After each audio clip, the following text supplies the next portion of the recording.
Hi hello नमस्कार सगळ्यांचं माझ्या यूट्यूब चॅनलमध्ये सगळ्यांचं मनापासून स्वागत आहे.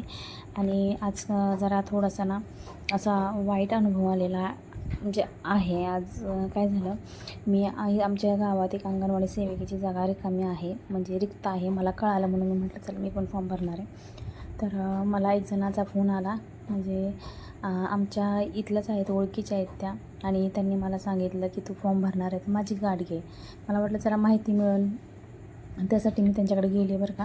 पण त्यांनी मला ना उलटं काहीतरी सांगितलं की जेणेकरून त्यांनी XYZ व्यक्तीचं नाव घेतलं आणि त्यांनी मला सांगितलं की त्यांना जाऊन भेट, आधी फॉर्म भर, त्यांना जाऊन भेट आणि काय म्हणतात ते बघा, माझं नाव सांग. तर म्हटलं ठीक आहे सांगते नाव, मला नाव सांगायला काय प्रॉब्लेम नाही, पण सांगते नाव. पण ते म्हटले की विचार त्यांना मग काय हे म्हणजे बघ काय म्हणतात. तर मी त्यांना विचारलं की काय घेतात का ते तर हा म्हटले ते. तर म्हटलं म्हणजे लेतले मला वाटलं बऱ्यापैकी घेतेलं. पण त्यांना विचारलं मी की नक्की काय डिमांड असते त्यांची, काय असतं. तर ते म्हटले कारण आमचे हे काय तयार होणार नाहीत द्यायला, आधीच इतका चिंगूस माणूस आहेत ना ते काय ते तयार होणार नाही द्यायला. आणि त्यामुळे मग त्यांना मी खोदून विचारत होते नक्की काय म्हणजे काय आहे ती. तर ह्यांना ना उघड मागायला सुद्धा लाज वाटत नाही. मला डायरेक्ट म्हटलं तर 1 वर्षाचं घेतात पेमेंट, अख्खं पेमेंट 1 वर्षाचं म्हणजे 1,00,000 रुपये होतं. म्हणजे 90,000, 10,000 म्हणजे फक्त 10,000 कमी, 1,00,000 रुपये त्यांना लाच द्यायची आपण आणि मग आपण रुजू व्हायचं कामावरती. तर मला ते काय पटलं नाही. मी घेतलं त्यांचं सगळं ऐकून, म्हटले मी आमकं आहे, मी फलाना आहे. पण काय होतं ना, एखादा गरीब माणूस जर पुढं चाललं आहे त्याला ना अशी पायाला दोन्ही धरून ओढायचं. म्हणजे आपल्याकडंच एवढं पैसे असतं तर आपण कशाला हे भानगडीत पडले असते ना की आमकं करायचं आहे, फलानं करायचं आहे. मस्तपैकी घरी बसून तेच व्यवसाय केला असताना काहीतरी त्याचा.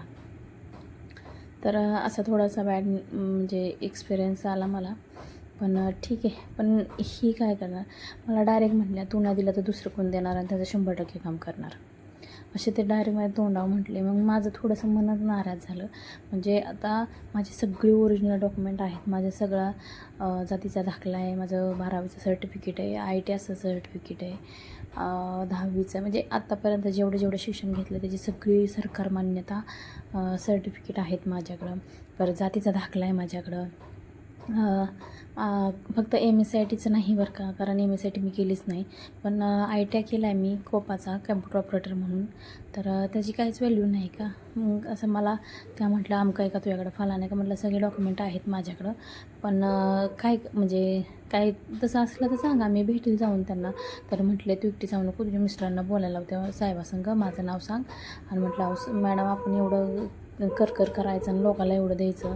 तर म्हटल्यात मग काय तुला महिन्याला मिळतात की पगार, काय त्याचा उपयोग आहे. म्हणून सगळं असं ह्यानी खायचं थोडं, त्याने खायचं थोडं, सगळ्या साखळ्या आहेत ह्यांच्या, मला तर असं वाटतं. तर तुम्हाला काय माहीत असेल ना मला यातलं, नक्की कमेंट करून मला सांगा. कारण मी हा फॉर्म भरणार आहे आणि सगळे डॉक्युमेंट पण माझे आहेत. आणि मला 12वीत पण बऱ्यापैकी चांगली मार्क आहेत, 73.83 माझी मार्क आहेत 12वीतली.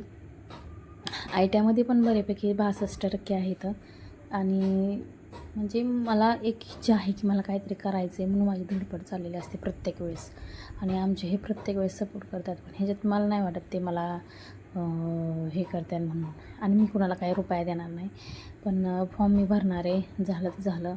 आणि असं म्हणतात की त्यांना विधवा कॅटेगरी असते, सोडून दिलेल्या महिला असतात, त्यांचं होऊ दे की, त्यांचं प्रामाणिकपणे होऊ दे, माझं काहीच अडचण नाही. मी स्वतःहून मागं निघेल म्हणजे त्यांचं जर होणार असलं तर.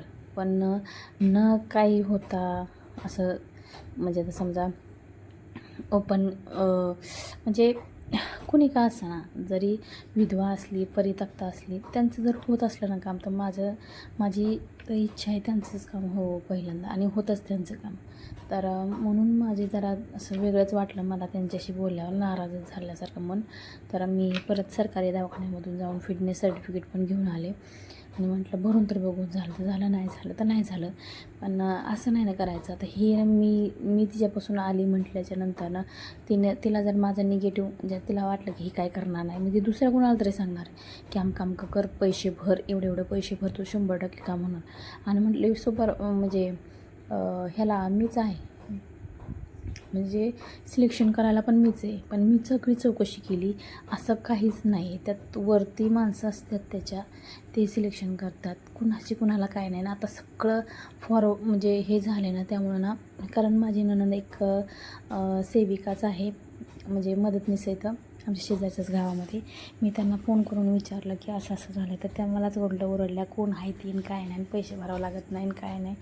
तर असं मला अनुभव आला. तुम्हाला जर कोणाला असं आलेलं असेल ना, तरी मला नक्की सांगा, आणि मी काय करू आता ते मला नक्की सांगा. तर व्हिडिओ जर आवडला असेल तर नक्की सबस्क्राईब करा, आणि मला ह्याच्यावर तर प्लीज सांगा, कारण मी उद्या फॉर्म भरणार आहे. चला तर बाय.